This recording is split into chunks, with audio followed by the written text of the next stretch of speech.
সমস্যাটা এমনই ছিল যে সাহায্যের জন্য আপনাকে ছাড়া আর কারোর কাছে আমি যেতেও পারতাম না। এবার এই সমস্যার সমাধান পূর্ণরূপে আপনারই হাতে আছে। আপনি যত তাড়াতাড়ি এই সমস্যার সমাধান করবেন, তত তাড়াতাড়ি আপনি দেবী লক্ষ্মীর সাথে আবার মিলিত হতে পারবেন। এবং আপনি দেবী পার্বতীর সাথে। গৌরীর সাথে আমি কিভাবে মিলিত হব নারায়ণ? আমি তো এখন বৈকুণ্ঠে আছি। এখানে ততক্ষণ থাকতে হবে যতক্ষণ না আপনি সমস্যার একটা সমাধান বের করছেন। আপনার কাছে অনুরোধ, আপনি আর সময় নষ্ট করবেন না। যত তাড়াতাড়ি পারেন এই সমস্যার সমাধান করুন।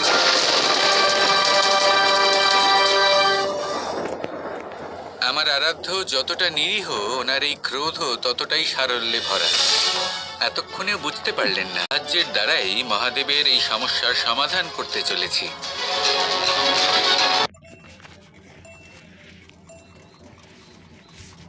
ও ফাইনালি বাড়ি আসছে, বিশ্বাসই হচ্ছে না। সবার আগে আমার কি করা উচিত? ধৈর্য ধরুন। ওর জন্য কি রান্না করব? এআই মোডকে জিজ্ঞেস করো না, কথা বলে জেনে না। ও 1 ঘন্টায় পৌঁছে যাবে। আমায় এমন রেসিপি বলো যাতে প্রোটিন বেশি থাকবে আর পেঁয়াজ রসুন থাকবে না। চিকেন আর রাইস, সাথে একটু গাজর আর মটরশুঁটি যোগ করুন। এটা পুষ্টিকর আর খেতেও ভালো। এসে গেছে তোর ভাই।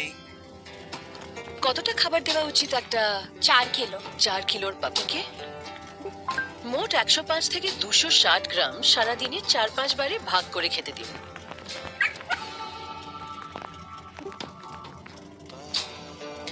ও এইভাবে আমার গা ঘেঁষে শুয়ে থাকে কেন? এর মানেও এখন খুব নিশ্চিন্তে আছে। এভাবেই ওরা ভালোবাসার বিশ্বাস প্রকাশ করে।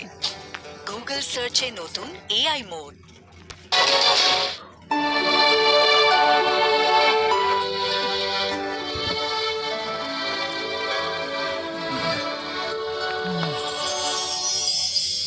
ধন্যবাদ দেবী এখানে আসার জন্য। আমি না, নিয়তি আমাদের একসাথে এনেছে। আর দেখুন না, আজ আমরা দুজন একসাথে মান সরোবরের তীরে এসেছি। এমন মনে হচ্ছে যেন মান সরোবরের রং আজ আরো রঙিন হয়ে উঠেছে।